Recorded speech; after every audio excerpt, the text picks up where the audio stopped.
Hello mga ma'am, another day, another vlog. For today's video, eto na, imbitahan kami sa birthday ni Tita Bebe and ni Lawrence. Dito kami ngayon sa BGC, sa Pizzulu kasi nag-crave ang birthday girl na mga pasta and pizza nila. Ang sasarap naman kasi talaga ng mga food doon. And sakto, weekend, ayan, pasyal-pasyal na din. Pero yung pasyal namin ngayon, libre. Walang gastos si Mami Yuki nyo. Ang gagastos yung may mga birthday. Doon na nga lang ulit makakagala yung mga bata. Eto na yung may birthday girl. Happy birthday, Ate Bebe, ang kanilang tita, kapatid ni Daddy Ariel nyo. So, dito kami ngayon sa Pizzulu, waiting kami dahil hindi kami nakapagpa-reserve. Dami namin, sa loob na lang daw kami maupo. Ayan si Sugar, ang anak ng ating birthday girl. Tingnan nyo naman, kailangan pa ba namin ng bisita? Kayo na magsabi, sa dami ng mga bata, hindi na namin kailangan ng bisita. Hello sa inyo guys! Tignan nyo naman yung eye bags ko, grabe na ipon ko. So, umorder kami ng mga salad. So, ang klase ng salad ang in-order namin dahil, syempre, kami mga thunders, gusto namin kumain ng mga greeny para healthy kunwari. Char! Lagi namin binabalikan tong resto na to kasi ang sasarap guys ng kanilang mga pasta, lalo na yung pizza nila na ano siya, handmade ba ang tawag? Yung sa pinaka-crust. Talaga legit na ang sarap. Meron tayong calamares, itong carbonara nila, ayan, pepperoni pizza, yung 4 cheese pizza nila or yung puro cheese lang, tapos truffle pasta. Ayan si Daddy Ariel nyo, busy kumain. Yung mga bata, first time nila dyan yung mga bagets. Kaming mga tita-titos, lagi na kaming kumakain dito. And kung gusto nyo kumain dyan, marami naman silang mga branches, i-check nyo na lang kung saan kayo malapit. Eh grabe, sobrang gutom ni Mami Yuki nyo. Ito yung first meal ko, maghahapunan na. So, kain tayo guys! Baby nightan natin, nakakain na sa bahay, kaya ayan, palaro-laro na lang siya. Umorder kami na isang seafood platter ng pasta. Ayan, yung favorite namin, yung bacon and spinach pizza guys. I-try nyo yan, legit talaga. Ang sarap-sarap niya. Medyo mainit nga lang yung pinagpwestuhan namin. Napakaswerte naman talaga, nagkataon. Yung aircon dito sa bandang area na pinag-upuan namin sira. Kaya ayan talaga, kahit mainit, ninanamnam na lang namin yung masarap na pagkain. Buti na nga lang masarap, kaya medyo hindi ka na rin naman maiinis. So ito yung pizza, grabe, nakita nyo yung cheese, nag-i-stretch talaga, diba? Kahit medyo may pagkakamahalan siya, hindi naman super duper mahal kasi nasa 600 plus.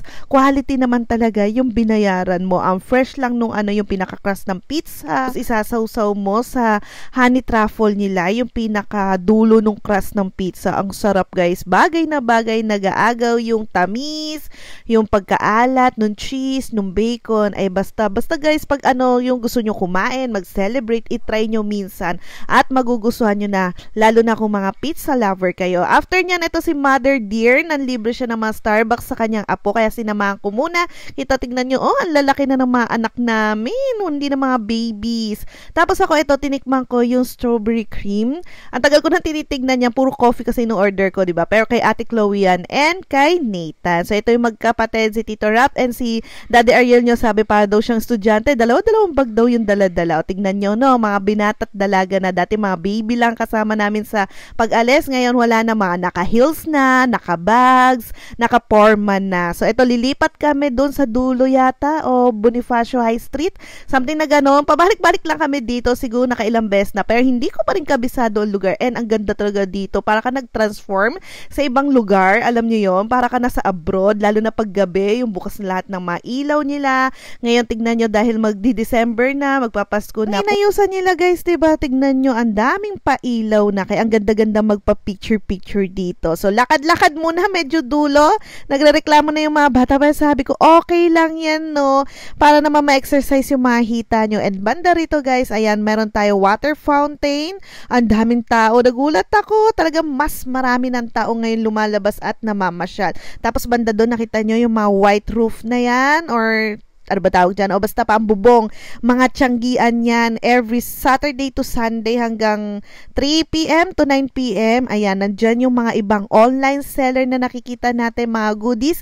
Andyan po sila nagtitinda. Kaya lang hindi na namin siya puntahan dahil yung mga bata, busy-busy na rin. Gusto na rin makarating doon sa, sa Fridays. Tapos, ayun, nakita ko yung Christmas tree. Talagang feel mo na yung malapit na yung Pasko.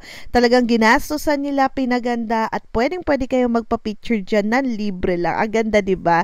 So, ang dami na namin pang post sa IG or FB. Kaya kung wala kayong magawa at sawa na rin kayo sa mga ibang mall, pasyal kayo dyan. So, dito na kami ngayon sa Fridays. Kwentuhan na lang yung mga oldies. Ayan, mga tita-titos. Ayan, nagmojito kami. 425 yata, something na ganon, only mojito na. Tapos umorder na rin kami ng aming pulutan, seafood platter, platter. Ito yung mga bata sa laki ng grupo namin guys, tignan nyo, naghiwalay na kami ng mesa. Umorder pa rin sila ng mga fries, yung isa namin pamangkin, ayan si Ate Rafa, hindi pa kumakain, nag-order ng steaks. Ayan, nag-order pa ng mac and cheese, tinikman ko kung masarap. Tapos sabi ko kay birthday boy, kumain siya, tikman niya yung mga food ng Friday. So, ayun lang guys, yung aming ganap ngayong weekend. Lahat busog, lahat happy. So, yun lang guys. Maraming salamat sa panonood. Bye!